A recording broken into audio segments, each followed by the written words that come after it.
नमः। श्री ललिता महात्रिपुर सुंदर्यै नमः।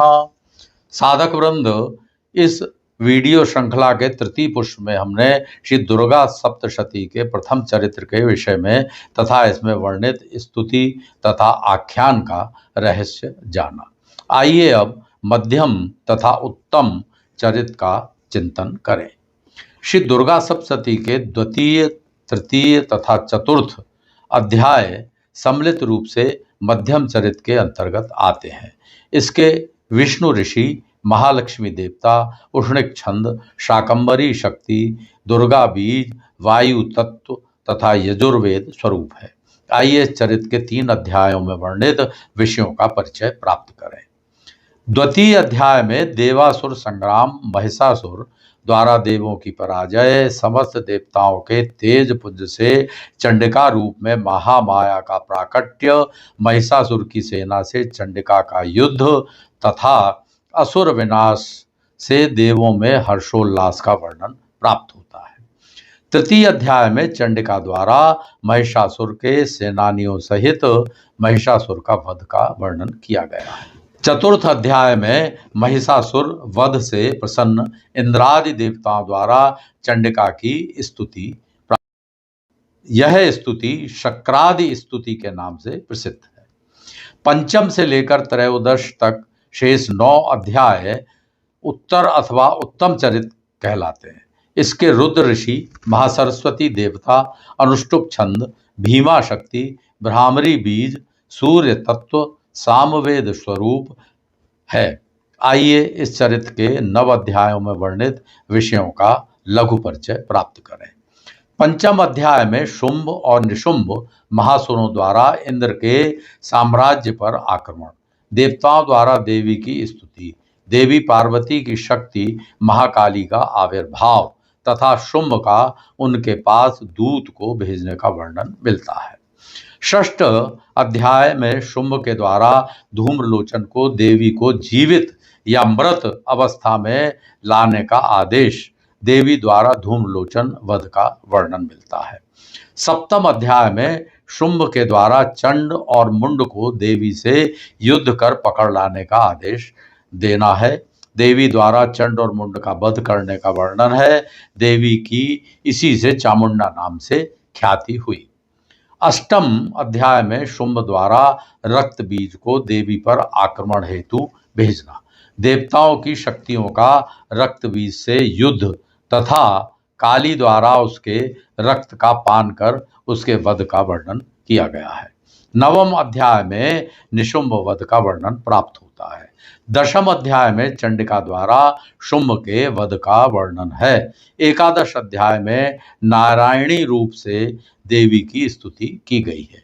द्वादश अध्याय में देवी चरित्रों के पाठ का महात्म्य बताया गया है। इसी से यह अध्याय फलश्रुति के नाम से प्रसिद्ध है।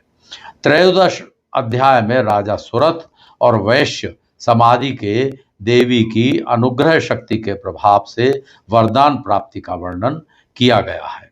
इसके साथ ही श्री दुर्गा सप्तशती के तीनों चरित्रों में निबद्ध श्री देवी के महात्म्य के अंतर्गत विभिन्न अध्यायों में संकलित आख्यानों का आपने श्रवण किया।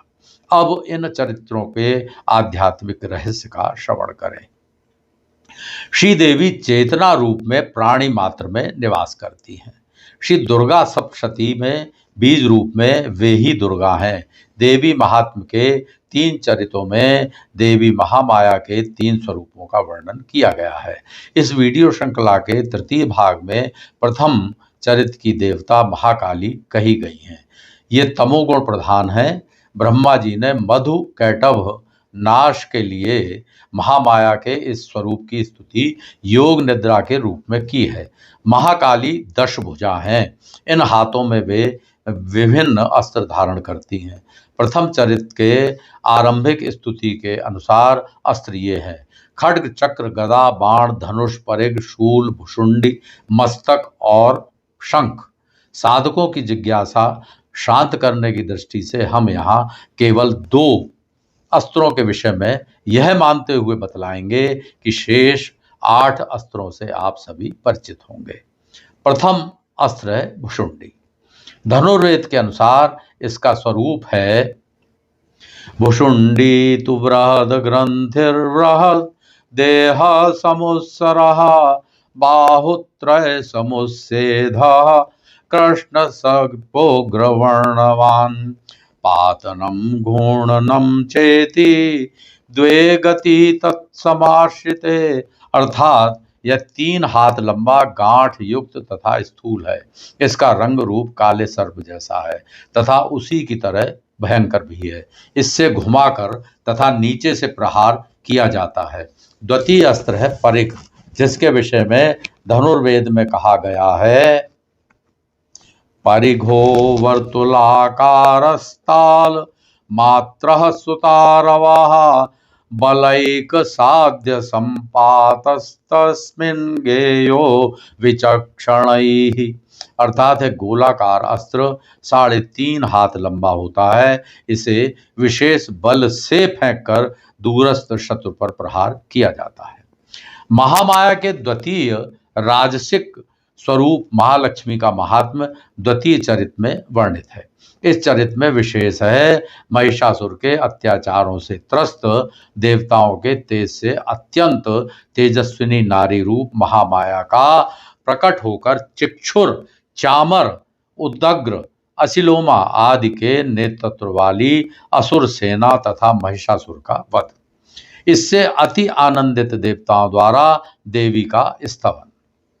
देवी भागवत में कहा गया है कि महिषासुर का संहार कर देवताओं की पूजा स्वीकार करने के बाद महालक्ष्मी अपने धाम मणिद्वीप को चली गई। अति मनोरम मणिद्वीप सुधा सागर के मध्य स्थित है तथा यही श्रीदेवी की नित्य विहार भूमि है। सर्वलोकों में श्रेष्ठ इस धाम से श्री विद्योपासक परिचित होंगे ही। महामाया के तृतीय सत्वगुण स्वरूप महासरस्वती के महात्म्य को तृतीय चरित्र में कहा गया है। वास्तव में देवी के ये सभी रूप एक दूसरे से अभिन्न हैं। इस चरित्र के अंतर्गत विभिन्न अध्यायों में देवी द्वारा धूम्रलोचन, चंड, मुंड, रक्त बीज तथा शुंभ निशुंभ वध का वर्णन मिलता है। एकादश अध्याय में देवताओं द्वारा देवी की स्तुति तथा देवी द्वारा देवताओं को वरदान का वर्णन मिलता है। द्वादश अध्याय देवी चरित्र के पाठ के महत्व पर प्रकाश डालता है। त्रयोदश अध्याय में सुरत और समाधि को देवी के वरदान का वर्णन प्राप्त होता है। आइए अब दुर्गा शब्द के महात्म के विषय में चिंतन करें। श्री दुर्गा सप्तशती के 4th अध्याय में कहा गया है मेधासी देवी विदिताखिल शास्त्र सारा दुर्गासी दुर्ग भव सागर नौर संगा। अर्थात देवी जिससे समस्त शास्त्रों के सार का ज्ञान होता है, यह मेधा शक्ति आप ही है। दुर्गम भव सागर से पार उतारने वाली नौका रूप दुर्गा देवी भी आप ही हैं। दुर्गा शब्द द, उ, र, ग तथा आ इन 5 वर्णों से निर्मित है।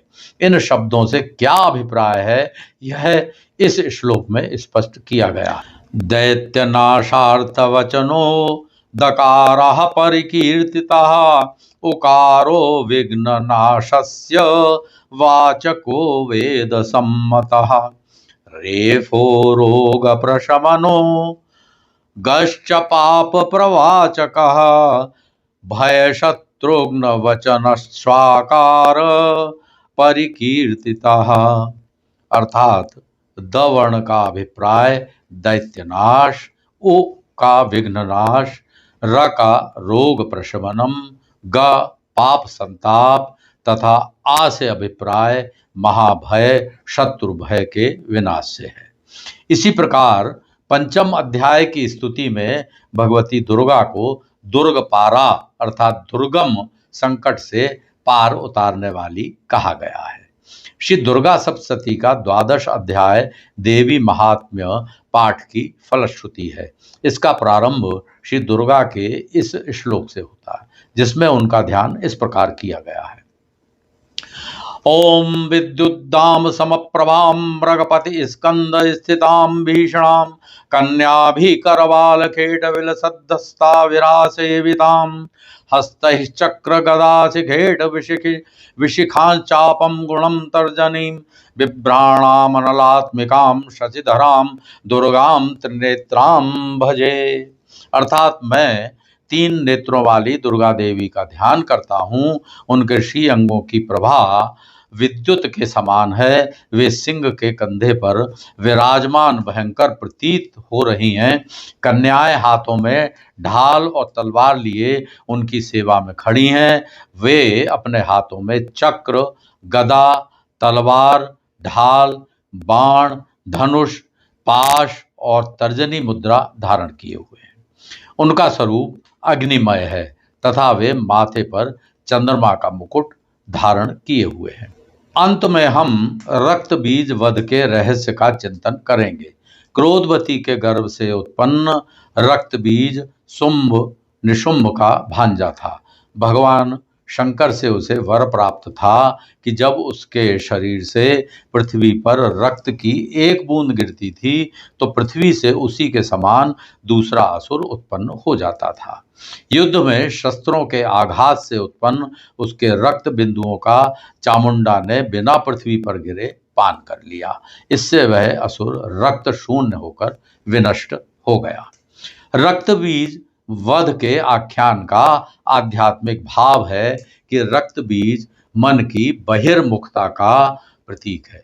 इनका शमन करने का प्रयास करने पर रक्त बीज की भांति काम, क्रोध, लोभ, मोह, अहंकार और घृणा आदि दुष्प्रवृत्तियों से मन भर जाता है तथा परमात्मा में न लगकर बाह्य जगत की ओर आकृष्ट होता है। यह संग्राम निरंतर चलता रहता है। चामुंडा द्वारा उसके रक्त कणों को अपने मुख में खींचकर समाप्त करना कठिन संघर्ष के बाद मन की अंतर्मुखता को दर्शाता है, जिससे रक्त बीज रूपी अविद्या का नाश हो जाता है तथा साधक आत्म साक्षात्कार रूपी विजय प्राप्त कर लेता है। इसी के साथ हम चतुर्थ पुष्प को श्री दुर्गा देवी के चरणों में निवेदित कर इसे पूर्ण करते हैं। जय जगदम्बा, जय भवानी।